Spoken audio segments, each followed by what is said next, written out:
Eto, magandang umaga. September 3, 2024, no? Ano tayo ngayon? Martes, unang Martes ng buwan. At alam niyo naman kung gaano kahalaga yung unang Martes at unang Biyernes, lalong-lalo na sa mga negosyo, sa minamalas sa buhay, sa love life, at sa iba-iba pang sitwasyon. No, lalong-lalo na financially. Kasi, ito yung mga araw na yung mga masasamang elemento, yung mambabarang makukulang, yung mga taga-sumpa, is working talaga sa inyo negatively. 'Di ba? And doon nga pala sa sa mga biktima ng bagyong Enteng, naway safe ang lahat. Alam naman natin na grabe yung kinahinatnan sa Luzon. Pero gusto ko lang i-explain, no? Yung kalamidad, kung napupunan ninyo, taon-taon nangyayari. Ang akala natin, forecast lang ito, di ba? Dahil sa climate change natin, dahil sa mga changes na nangyayari sa atin. Pero, on a spiritual side, gusto ko lang din i-share sa inyo, may maikling kwento ang ibabahagi ko. Isa itong pangyayari sa spiritual na side na a month ago may isang grupo, lalong-lalo na leader, na hindi siya pinagbigyan sa mga kahilingan niya sa buhay. Yung nangyari, dahil hindi siya pinagbigyan, naging madamot siya, naging sakim siya, naging na tawag nito yung mapanakit siya sa kapwa niya at lahat-lahat na. Ngayon yung ganyan na sitwasyon,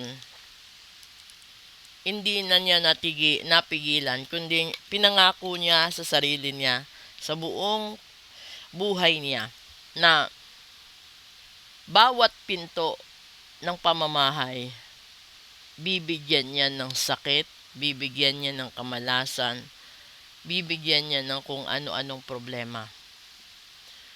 At sa loob ng isang buwan, lahat yan mangyayari. Para siyang sakada, 'di ba?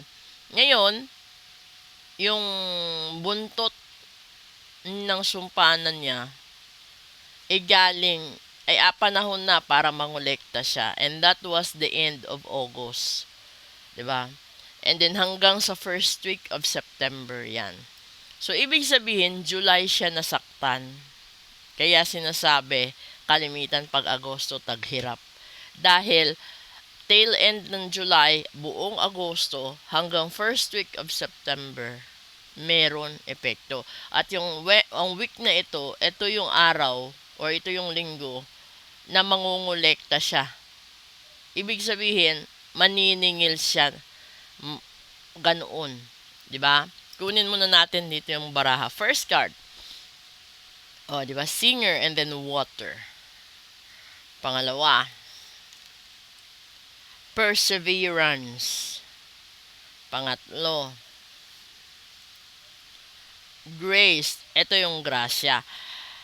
Yung sinasabi dito, hahampasin ka ng maraming problema, no? Titikisin ka kung hanggang kailan ka magkakaroon ng perseverance sa sarili mo sa pagharap at pag-ako ng mga problema bago mo makamit yung mga blessings na meron ka. So, lahat naman tayo may pinagdaanan, no? Lalong-lalo na yung mga galing sa hirap bago sila yumaman. Alam nila kung saan sila galing. Kaya nga sila nagsusumikap, kaya sila nagtitipid dahil alam nila kung gaano kahirap ang buhay. Ngayon, itutuloy ko kasi this is a short story lang din naman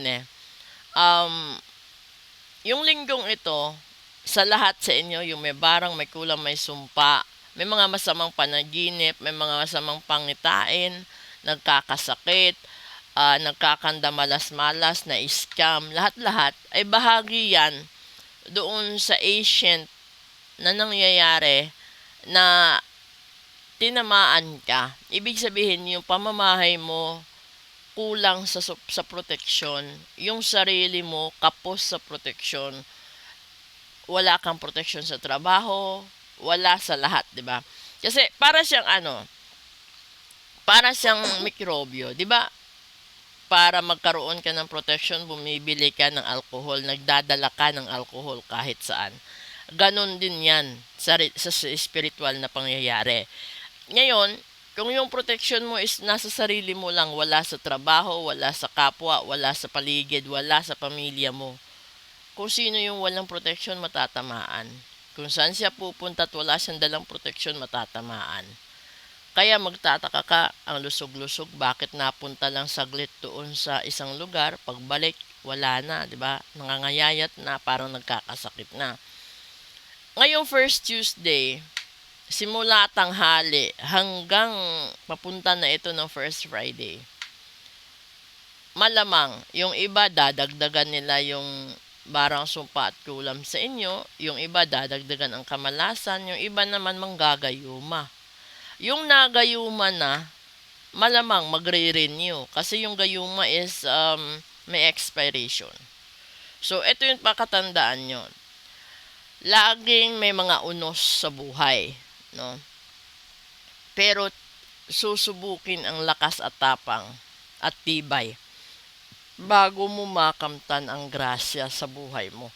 Kung ito yung gusto mo talaga mangyari sa buhay mo, 'di ba? Wala kang gagawin kundi magpa-ritual ka, lagay ka ng protection mo. Kung nagayuma yung partner mo, asawa mo, magpa-comeback spell ka, comeback ritual mo, and then sa business naman, yung wealth ritual, yung financial ritual mo, at ito yung pakatandaan mo, lahat ng serbisyo na ganyan, lalo na sa legit, hindi ka makakakita ng libre. Dahil, gagamit yan ng spices, gagamit ng kung ano-ano pa. So, asahan mo meron ka talagang gagastusin dyan. Kapag gumastos ka, huwag kang magreklamo, huwag kang manghinayang, huwag kang manghinanakit, at huwag mabigat ang kalooban. Dahil mabigat din yan sa gumagawa ng ritual. Kasi kulang ka sa tiwala. Ibig sabihin, ikaw mismo sa sarili mo, hindi ka nagtitiwala na mangyayari yan. Okay? So, isa yan sa parte ng perseverance. Kung gusto mong matanggal ang barang sa sarili, sa kapatid mo, sa pamilya mo, syempre, di ba? Magtiwala ka. At hindi agad yan mangyayari. Depende yan kung gaano kalakas ang tiwala mo. Kapag mas malakas ang tiwala mo, 1 linggo, 2 linggo, tanggal yan. Pero kapag ikaw mismo mahina sa sarili mo, buong buhay, paulit-ulit na mangyayari at magtataka ka, kayod ka ng kayod, pero walang asenso. Okay? Dahil minsan wala sa sarili mo ang problema. Minsan nasa pamilya mo, nasa circle of friends mo, nasa lokasyon kung saan ka nakatira, nagnenegosyo, nag-aaral, or nagtatrabaho.